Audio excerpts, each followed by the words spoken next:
Je voudrais continuer un petit peu à vous parler de l'ère du Verseau. Alors, très souvent, on voit sur Internet que l'ère du Verseau a déjà commencé, que nous sommes déjà dedans, etc. Comme je vous l'avais dit, c'est faux, puisqu'en réalité, l'ère du Verseau va commencer, autant qu'on peut le savoir, aux alentours de 2160. Alors, déjà, de quoi parle-t-on quand on parle d'une ère astrologique? Alors, déjà, il faut savoir que les ères astrologiques se lisent à rebours, hein, ce que je vous avais déjà dit. Donc, c'est-à-dire que on passe de mémoire humaine, on va dire qu'on connaît l'ère du Taureau, l'ère du Bélier. Le Taureau, donc c'est le veau d'or, par exemple. L'ère du Bélier, c'est l'ère, on va dire, de l'Ancien Testament. L'ère du Poisson, c'est celle dans laquelle on est. C'est l'ère donc christique. Et ensuite de ça, nous arrivons donc dans l'ère du Verseau. Bon. À chaque changement d'air, si vous voulez, il y a une espèce de période de délitement, de grande transformation.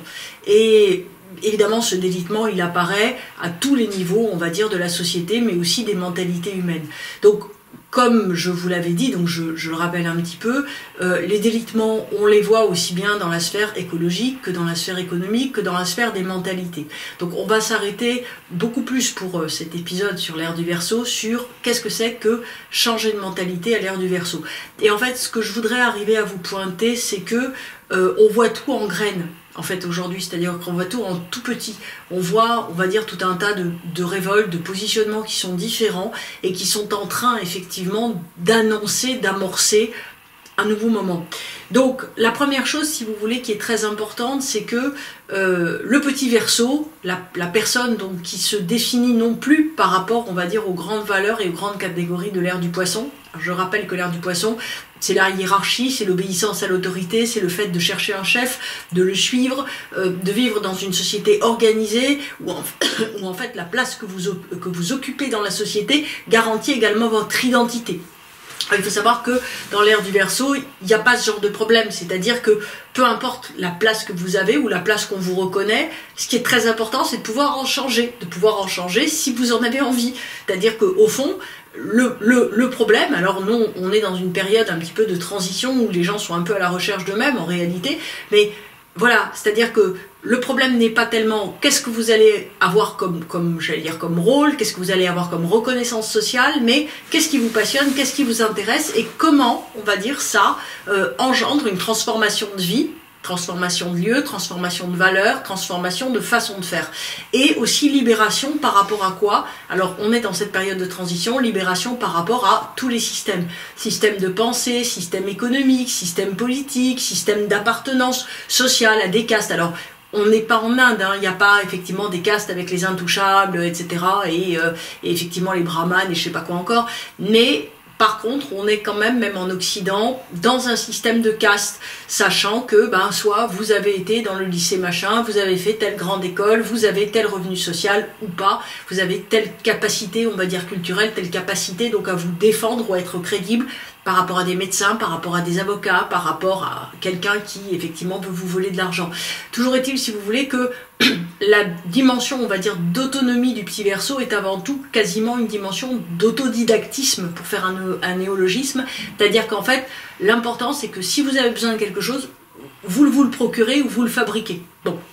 Donc ça, c'est très important d'arriver à comprendre que il y a une envie, on va dire, de poser une pierre, vous voyez, de dire, ok, ma vie, elle est comme ça, je sais pas comment elle sera demain, d'ailleurs, j'en préjuge pas et je m'en fous.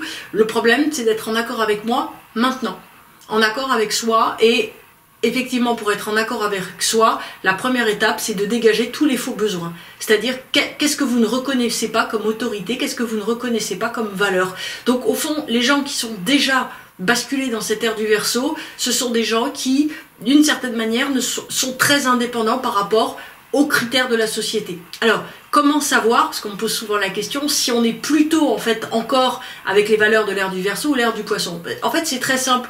Quand il y a des sondages, vous voyez, il y a des sondages dans la presse, je sais pas moi, dans les journaux, dans ce que vous voulez, la télévision, si, en fait, vous pouvez répondre quelque chose au sondage, n'importe quoi, quelque part vous n'avez pas basculé, vous êtes toujours dans un système de valeurs qui est conforme à la société dans laquelle nous vivons. Si en gros devant toutes les réponses vous vous dites non, rien en fait, bon, et après en vous disant tiens d'ailleurs ça pourrait être intéressant d'aller voir parce que je ne sais pas ce que c'est que ces trucs, vous êtes déjà beaucoup plus, si vous voulez, dans quelque chose qui est une sorte de libre pensée.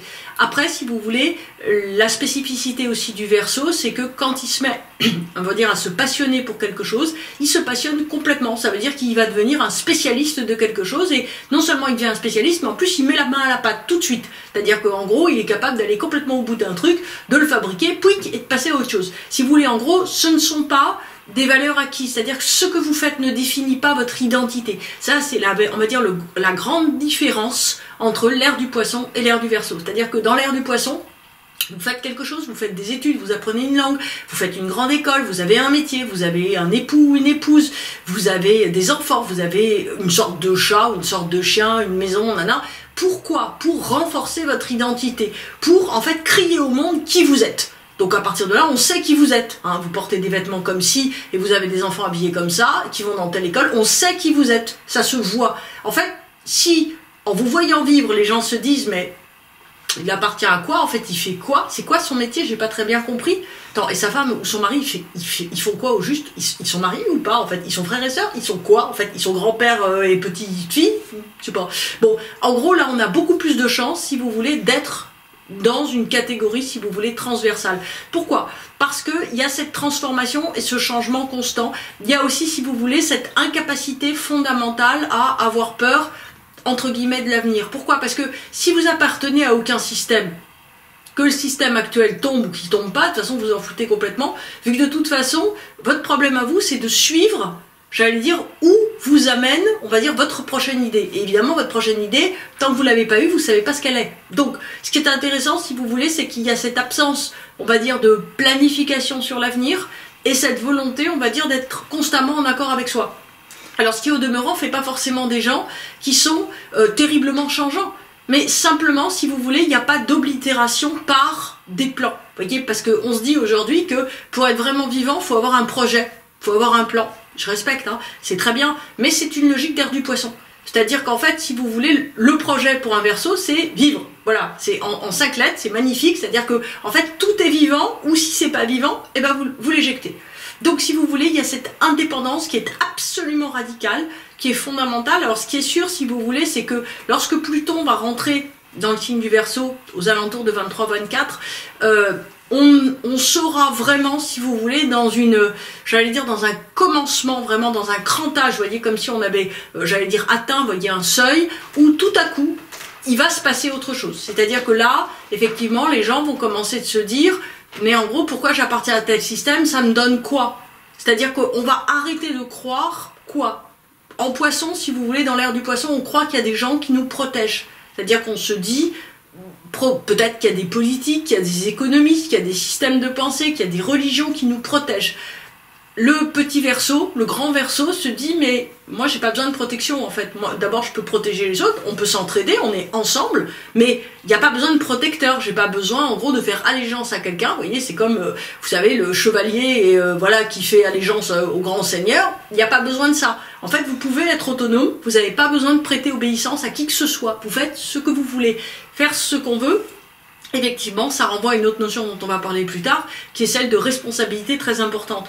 Donc, deuxième point, si vous voulez, qui est important, c'est donc il y a cette autonomie. Ensuite de ça, il y a une indépendance par rapport à la politique. C'est-à-dire que ce qu'on voit bien aujourd'hui, c'est que les gens ont une attente très très importante vis-à-vis d'un leader, vis-à-vis d'un chef, vis-à-vis de quelqu'un qui, globalement, fasse le job, quoi, par rapport aux autres, et qui les protège, et qui donne des solutions, etc. Et en fait, il va y avoir, ce qu'il y a déjà, une faillite totale du politique, au point qu'il n'y aura probablement pas de révolution, ou il y aura peut-être des petites révolutions, mais il n'y en aura pas, probablement pas de grandes, mais par contre, il y aura une parcellarisation très très importante, en fait, des systèmes. C'est-à-dire que, en gros, j'allais dire, la personne à qui, on va dire, vous confiez peut-être la sécurité civile, peut-être d'autres auxquels vous confiez la sécurité sanitaire, ça ne sera pas forcément la même que quelque chose, on va dire, voilà, que pour quelqu'un à côté de vous. Ce que je veux dire par là, si vous voulez, c'est que, au fond, chacun selon sa croyance, selon son système, sera ok pour, d'une certaine manière, subventionner ou aider ou appartenir à un système. C'est-à-dire qu'on est, vous voyez, aujourd'hui, par exemple, si on veut acheter notre électricité, on peut l'acheter auprès d'un certain nombre de distributeurs. Il y a 20 ans, il y a 30 ans, j'en sais rien, mais globalement, c'était impossible. Il y avait EDF, qui d'ailleurs, peut-être, s'appelait pas EDF, mais enfin bon, on peut pas voir qu'il y avait EDF, et c'est tout. Aujourd'hui, il y a des offres qui sont différentes. Peut-être dans 50 ans, dans 60 ans, dans 100 ans, ça sera aberrant. En fait, si vous voulez, on vous dira pas, voilà, c'est ça ou autre chose. C'est-à-dire que ça sera à vous d'aller chercher, j'allais dire, ce qui vous paraît le plus convaincant, le plus en accord avec vos valeurs, etc.